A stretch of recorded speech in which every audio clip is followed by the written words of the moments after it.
de los sábados. 8:50. Con ustedes, Millicent Yoseire Uribe, la embajadora.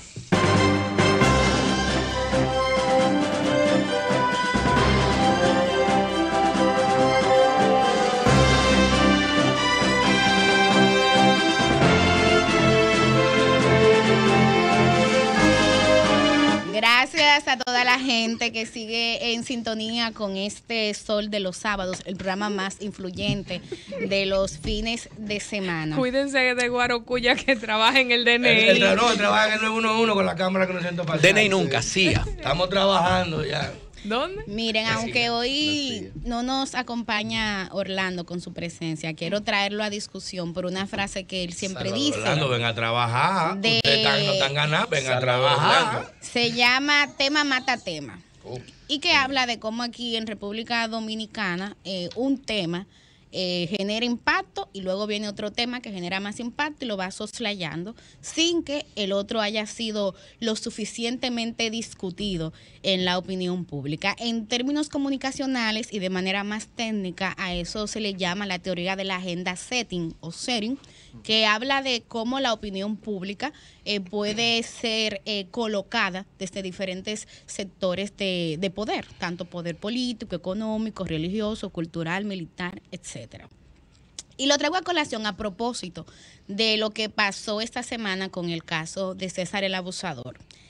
Que no sé lo que ustedes opinan, ustedes que nos escuchan, que nos ven, tanto mis compañeros y compañeras de panel, pero a mí me preocupa que dado el momento en que estamos en plena festividades navideñas, ahorita ese tema sea simplemente sacado de contexto, se saca de la agenda de opinión y se queda ahí sin que se llegue, hasta una frase bastante trillada, a las últimas consecuencias. Hasta ahora, lo que he visto de las autoridades dominicanas es un interés bastante vergonzoso en simplemente reclamar créditos ante la captura. En un momento se había informado que las autoridades dominicanas habían participado en el operativo. Luego, la prensa colombiana reportaba que había sido específicamente una investigación del FBI y de la policía colombiana. En otra parte, hubo un momento de mucho cuestionamiento cuando una rueda de prensa que había sido convocada inicialmente en la DNCD se retrasó prácticamente 2 horas y luego se hace la Procuraduría. Lo que uno desde afuera interpreta como una especie de lucha de poder para ver cuál institución mantenía la principalía en este tema. Tú como que sabes mucho, o sabes, o quieres sembrar cizañas. Más que yo. Y mientras todo eso pasa, que repito, un caso tan grave como este de César el Abusador, y las autoridades dominicanas se concentran en simplemente ese reclamo de protagonismo o de principalía, la pregunta más importante y que tanto ustedes como nosotros y nosotras merecemos que se responda, que es ¿quiénes garantizaron impunidad a la principal red de narcotráfico y lavado de dinero en República Dominicana en la historia reciente? Pudiese operar durante estos últimos 20 años sin que nada pasara. Esa es la cuestión, esa es la pregunta. Y sobre eso nada. Y sobre eso nada porque hoy el periódico Listín Diario, Jovita, trae en su portada que ninguna autoridad de República Dominicana ha participado en careo al abusador en Colombia. ¿Ustedes me están escuchando? Y hay que hacer un careo. Un careo, eso es en el colegio. Vamos a cantar. Un careo. Un interrogatorio. Básicamente se refiere a interrogatorio. Eso es delicado. Porque ahí las autoridades manejan datos, como básicamente lo testean, lo prueban. Pero lo grave es que mientras aquí estamos tratando de tener principalía y acreditarnos en el caso, lo más importante que es estar en esos interrogatorios, participar y a su vez las autoridades dominicanas defender el derecho del Estado dominicano, no lo están haciendo. Porque solamente se está realizando esos interrogatorios con autoridades de Estados Unidos y de Colombia, que se está yendo más lejos e inclusive doy la primicia aquí en Sol de los Sábados, está investigando también la implicación de César el Abusador en red de tratas de abusos sexuales. Porque claro hasta ahora se había hablado solamente de que el tema de narcotráfico, a excepción de Pedro. Yo referí que tenían las mujeres que traían, lo mencioné. Exacto. Incluso la jovencita que se suicidó o que no se sabe del 13º piso de ahí de Malecón Center. Ese caso estaba. Todo eso se sabía. Lo que pasa es que ahora se están viendo las rutas y los mecanismos de acogida, cómo sacaban y entraban las mujeres desde allá.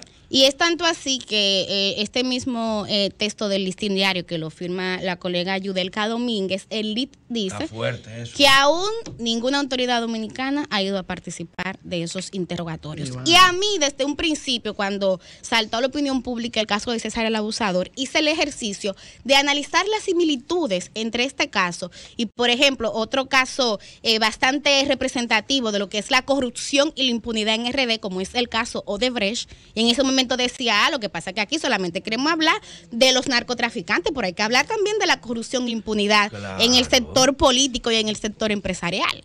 Y entonces, en ese momento decía de cómo había similitudes en cuanto a eso. Y lo veo porque, al igual que en este caso, en el de Odebrecht, a nivel de Ministerio Público, no se hicieron las debidas diligencias para tú fortalecer y robustecer los expedientes. Pero ¿cómo me van a decir a mí que si las mismas autoridades calificaron este caso como la mayor red de narcotráfico en los últimos años, allá no están las autoridades dominicanas procurando, como su nombre lo indica, información al respecto para ver cómo operaba, quiénes le garantizaron impunidad, cómo evadía impuestos? Entonces, eso dice mucho. Sin embargo, nos conformamos con un enfoque bastante morboso del tema y no pasa nada. Y yo entiendo que aquí en República Dominicana está llegando el momento de que sí pasen las cosas, de que no todo se quede ahí simplemente expuesto sin la mínima consecuencia. ¿Ustedes saben por qué? Hace un rato hablábamos aquí del enfoque juventud. Mientras una persona como César el Abusador, 36 horas antes de ser detenido, se daba el lujo de estar en un famoso hotel de Punta Cana, a la vista de todos y de todas. ¿Cómo se llama el hotel? Hard Rock Punta Cana. Es verdad. A mí no me rete, yo no tengo miedo. Yo hablo, lo que yo tengo que decir, yo lo digo responsablemente. Yo lo digo responsablemente. Y salió no por el sur, como dijeron, no en noviembre, salió desde esa misma fecha, pero por Samaná, en una yate muy, muy lujoso, que pronto sabrá de quién era. Pero mientras eso pasa, aquí, a la juventud dominicana de la que hablábamos ahorita, que está en los barrios, que está en los pueblos, esas mismas autoridades que son, entre comillas, incapaces, por unas comillas bien grandes, de apresar a César el Abusador, viven hostigando a esa juventud, la viven persiguiendo.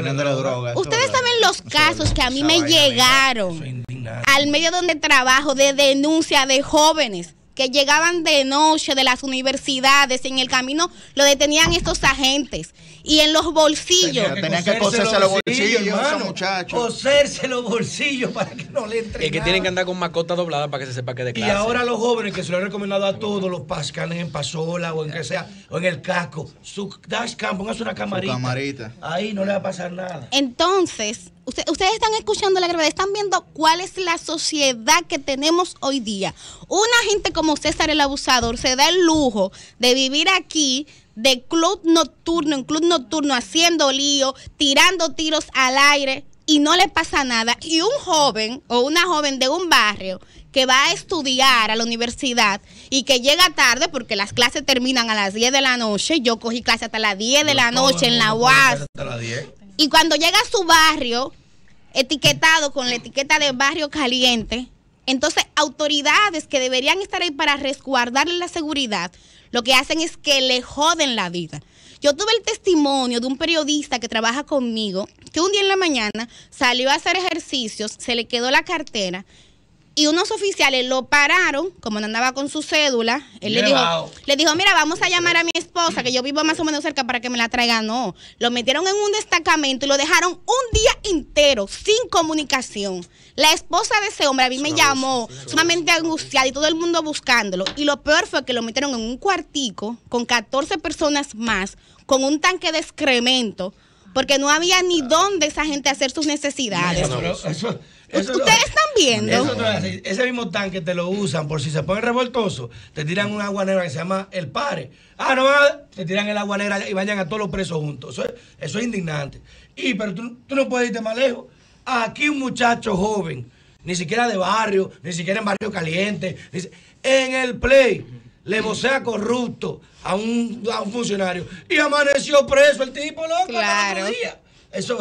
Entonces, por un lado, una vulneración de derechos asquerosa, irresponsable, y por otro lado, nos sacamos las bandejas de plata y se las servimos a gente como César el Abusador. Entonces, cuando ustedes ven que uno viene aquí, uno critica, uno se indigna, no es por JLP. Porque honestamente, uno lo que quiere es que las cosas en este país funcionen, que funcionen para todo el mundo, que no sean privilegios para unos delincuentes como César el Abusador, y maltratos y vejaciones para esos descamisados que andan en los barrios. Yo siempre hablo de los barrios, porque aquí hay gente que cree que la República Dominicana es de la Lincoln a la Churchill. Ya lo sabes. O que es Punta Cana. Pero aquí hay una realidad que no es la que está presente en los medios de comunicación, que sí importa y que sí debe de importar. Pero para solucionar esa realidad, aquí hay historias que deben ser contadas. Y la de César Emilio Peralta Adames, alias César el Abusador, tiene que ser contada. Y tiene que ser contada en ella todo aquel o toda aquella que tiene responsabilidad en que esa red opere. Porque esa red es la que permite que la droga esté aquí cundida en los barrios, en los sectores también de clase media y de clase alta. Entonces no podemos, por un lado, querer perseguir y hostigar, y por otro lado ser permisivo. Mi aspiración es, y con esto cierro, JM, que ese Ministerio Público investigue debidamente este caso y que llegue a las últimas consecuencias. Pero honestamente, yo deseo eso. Pero luego recuerdo que ese Ministerio Público está muy ocupado espiando juezas y ahora persiguiendo y acosando periodistas judicialmente. Y entonces ese deseo y esa esperanza, JM, se me pasa. El sol de los